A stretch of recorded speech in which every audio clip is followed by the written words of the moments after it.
Değerli izleyicilerim ve takipçilerim, kanalıma ve mutfağıma hoş geldiniz. Bugün sizler için çok lezzetli, çok pratik, herkesin kolaylıkla yapabileceği iç harçlı bir çörek tarifi hazırladım. Bu şahane tarifi umarım sizler de dener ve memnun kalırsınız. Sizleri bekletmeden hemen tarifimin yapımına geçiyorum. İlk olarak hamurumuzu yoğurmakla başlayalım. Karıştırma kasemizin içerisine yarım çay bardağı ılık süt, yarım çay bardağı ılık su, 4 yemek kaşığı zeytinyağı, 1 adet yumurtanın akı, 1 yemek kaşığı toz şeker ve 1 paket instant mayayı alıp tel çırpıcıyla karıştıralım.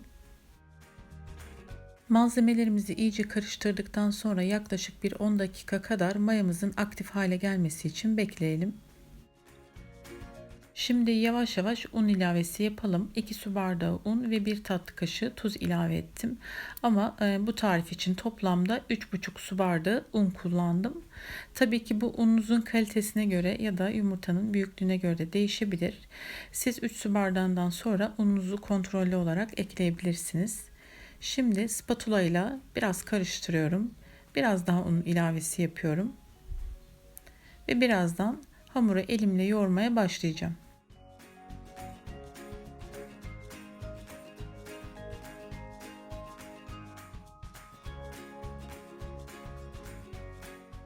Hamurumuzu güzelce yoğurdum. Bakın kıvamı bu şekilde. Gayet yumuşak bir hamur olacak.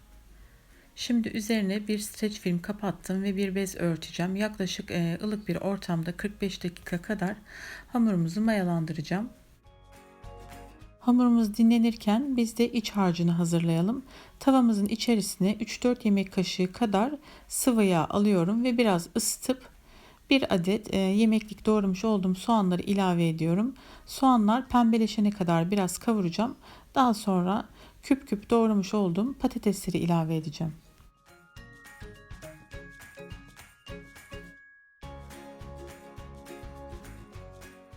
Patates kavrulup hafif kızarana dek bekliyorum.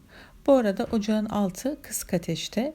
Patates kavrulunca ardından baharatları ve tuzunu ekliyorum.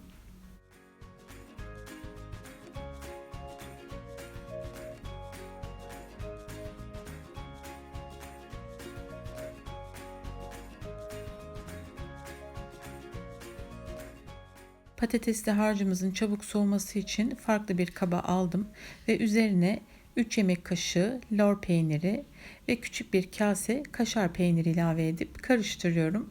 Dilerseniz bu aşamada maydanoz da ilave edebilirsiniz.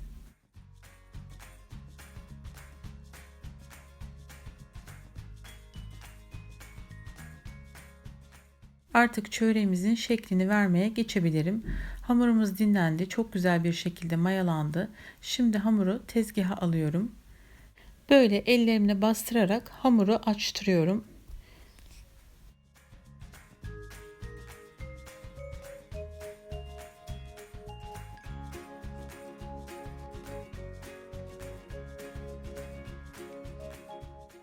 İç harcı sığacak kadar açtım. Şimdi de harcını ortasına döküyorum.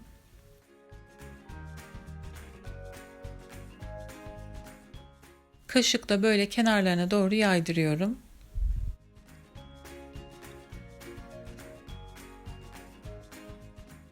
Şimdi hamurumuzu böyle kenarlarından tutup ortada birleştiriyorum.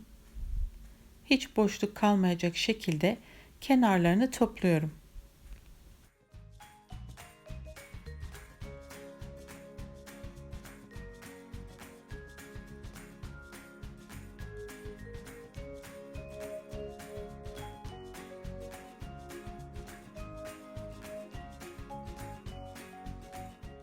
Pişirme kağıdı serdiğim fırın tepsisine hamurumuzu alıyorum. Kapama yaptığımız yeri tepsinin tabanına gelecek. O şekilde bırakıyorum. Ve üzerine yavaş yavaş bastıra bastıra hamuru büyütüyorum. Yuvarlak formatından çıkmamaya çalışın.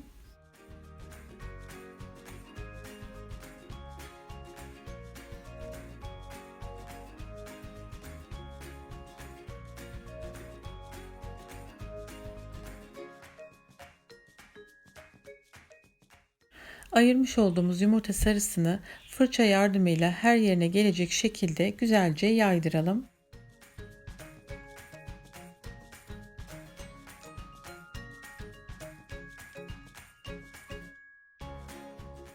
Yumurta sarısını sürünce güzel bir görünüm olması için üzerine çatalla çizikler atıyorum.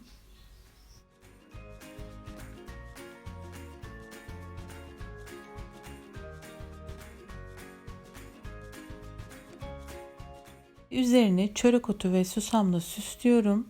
Önceden ısıttığım 180 derece alt üst ayar fırında yaklaşık 25 dakika kadar pişiriyorum. Ve patatesli iç harçlı çöreğimiz fırından çıktı. Şu anda hala sıcak. İlk sıcağının geçmesini bekleyip hemen sizler için servis yapıp içini göstereceğim.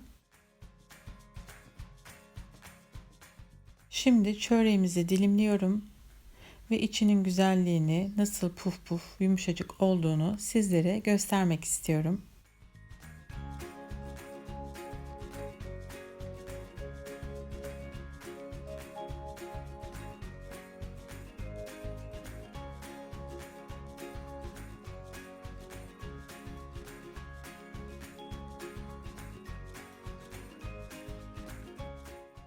Umarım bu tarifimi de beğenmişsinizdir. Videomu beğendiyseniz beğenmeyi, kanalıma hala abone değilseniz abone olmayı ve yeniliklerden haberdar olabilmek için bildirim zilini açmayı unutmayın. Hoşça kalın. Allah'a emanet olun.